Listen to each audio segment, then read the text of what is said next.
Collectionneurs, collectionneuses, bienvenue. Aujourd'hui, on va parler de cartes Pokémon et notamment des différences qui existent entre les cartes japonaises et les cartes françaises. La première chose qui nous saute aux yeux, les amis, c'est la différence de taille du booster japonais comparé à celui français. Le booster français est bien plus petit que son homologue japonais.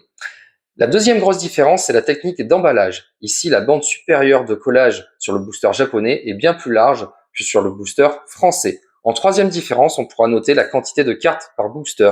10 dans un booster français, alors que dans un booster japonais, on comptera uniquement une quantité de 5 cartes. Et cela varie selon les séries. Ici, sur cette série, on notera une quantité de 5 cartes, alors que sur celle-ci, on notera uniquement une quantité de 4 cartes.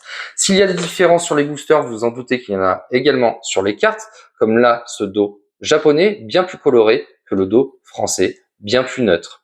Il y a également des différences sur la qualité holographique des cartes. Ici, cette carte japonaise brille énormément. Et regardez, si je prends la carte française, elle brille largement moins. Regardez le côté holographique, la différence est flagrante.